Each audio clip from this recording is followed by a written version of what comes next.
Hi welcome back to my channel. तो guys आज हम लोग करने वाले एक नए टॉपिक पे डिस्कशन जिसका नाम है थ्योरी ऑफ एवोल्यूशन। तो गाइस ये एक बहुत इंटरेस्टिंग टॉपिक है। तो कंटिन्यू करने से पहले like share and subscribe my channel.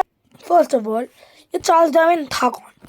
Now Charles Darwin एक बंदा था जो रहता था यूके में।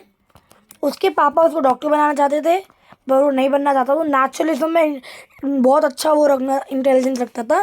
बेसिकली नेचुरलिज्म होता है प्लांट की, वो होती है ना स्टडी, प्लांट एंड एनिमल्स की बायोलॉजी, वही होती थी।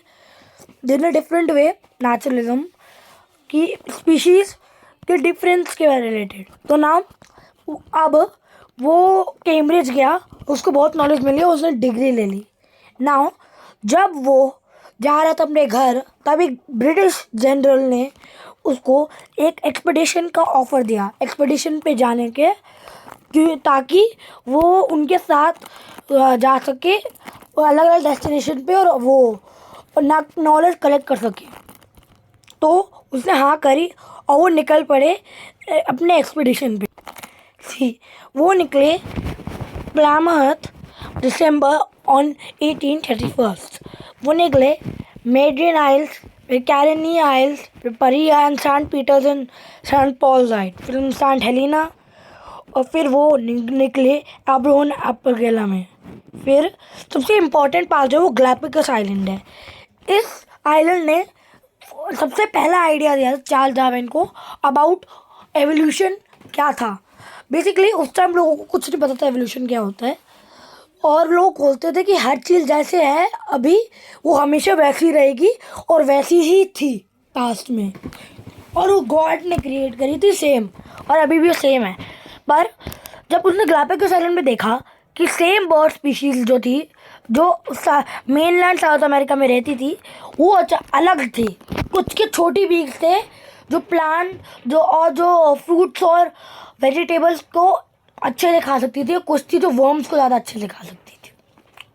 वहाँ टर्टल्स भी थे जिनकी जहाँ लंबे ट्रीज थे और नीचे कम खाना था, और ग्राउंड पे कम ग्रास थी, वहाँ लंबे नेक के टर्टल्स थे। और जहाँ नीचे ज़्यादा ग्रास थी और ऊपर नहीं, वहाँ छोटी गर्दन के टर्टल्स थे। तो नाउ इस एक्सपेडिशन ने उसके दिमाग में ये first idea for the theory of evolution spark कर। बेसिकली थ्योरी ऑफ एवोल्यूशन का डेफिनेशन होती है, डेफिनेशन नहीं मतलब सिंपल फॉर्म में बताता हूँ। बेसिकली जब भी किसी स्पीशीज़ के एक मेंबर का जीन चेंज होता है और वो बाकी सारे स्पीशीज़ में सबसे डोमिनेंट जीन्स बन जाता है, तो फिर वो एक एवोल्यूशनरी चेंज बन जाता है। मैं आपको एक एग्जांपल देता हूँ। मान लेते हैं कि दो टाइप के जिराफ हैं, मतलब एक टाइप के जिराफ है। अब उनमें से एक जिराफ उस सेम स्पीशीज में से कि क्या होती है, उसकी गर्दन और लंबी हो जाती है, मतलब वो और ज़्यादा खाना खा पाएगा। इसलिए धीरे धीरे करके ये टाइप का जो जीन है ये डोमिनेंट जीन बन जाता है, जिससे हर इस स्पीशीज़ में ये जीन आ जाता है, जिससे ये एवोल्यूशनरी चेंज बन जाता है। तो बेसिकली यही होता है एवोल्यूशन। दो तरीके को होते हैं, एक होता है रैंडम और एक होता है नेचुरलिस्टिक। मैं आपको नेचुरल बताता हूँ, पहले रैंडम बताता हूँ।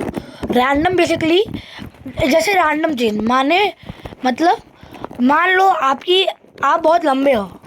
नाउ ये एक रैंडम चेंज हुआ, इससे आपकी सर्वाइवल पे कोई इफेक्ट नहीं हुआ, इससे आप सेम हो, कुछ डिफरेंस नहीं हुआ, आप बस लंबे हो गए हो। नाउ ये एक रैंडम रेवोल्यूशन है। पर एक और होता है naturalistic evolution. Now naturalistic evolution होता है कि डार्विन की थ्योरी ऑफ एवोल्यूशन बताती है कि जो इंफीरियर स्पीशीज होती है, मतलब मान लो दो तरीके की स्पीशीज़ है। एक ऐसी ह्यूमन स्पीशीज़ है जो ज़्यादा अच्छे से सर्वाइव कर रही है, उसके डिफरेंट जीन्स हैं, और एक स्पीशीज जो अच्छे कम तरीके से सर्वाइव कर रही है, तो कम तरीके वालों को इंफीरियर कहेंगे, और जो ज़्यादा अच्छी है उसको वो इंफीरियर ने वो ज़्यादा डोमिनेंट बन जाएगी। नाउ बेसिकली ये चेंज है जो डोमिनेंट बना रहा है, वो उस स्पीशीज़ को हेल्प कर रहा है सर्वाइवल में।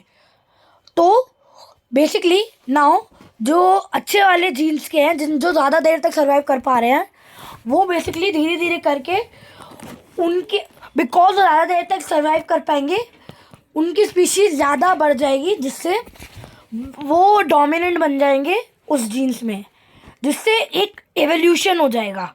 अब मैं बताता हूँ कि दो ऐसे स्पीशीज़ थे, एक ये थी और एक ये थी। नाउ ये वाली जो है ये वाली इंफीरियर है इस वाली से। नाउ जो जो डोमिनेंट स्पीशीज़ है वो इंफीरियर स्पीशीज़ को ओवरटेक कर देगी। इस थ्योरी ने ये प्रपोज करा कि हर एनिमल जो है वो एक ही बीइंग से इवॉल्व हुए हैं, जो डिफरेंसेस हैं वो सारे एवोल्यूशन के वो हैं, रिजल्ट है। नाउ ये एक ग्राफ है जो आपको जो आपको एक छोटी सी पिक्चर दे सकता है कि मैं क्या बोलना चाहता हूँ। बेसिकली हर जो ऑर्गेनिज्म है वो एक single celled bacteria, single celled microbe जो ये है इससे ही बना है। ये इससे ही बने हैं ट्रीज हमारे, इससे ही हमारे बाकी वर्टेब्रेट और नॉन वर्टेब्रेट स्पीशीज़ बने, इससे ही हमारे ह्यूमंस बने हैं। बेसिकली हर एक animal in existence can trace itself back to the universal last universal ancestor। Basic मतलब लास्ट ancestor का मतलब आखिरी ancestor, जिससे सारी स्पीशीज अपना एक वो कनेक्शन बता सकती है। वो अर्थ पे ये सबसे पहले माइक्रोब जो थे सिंगल बीइंग, ये इन्हीं से बाकी सारी स्पीशीज बनी है। तो guys I hope you like my this video.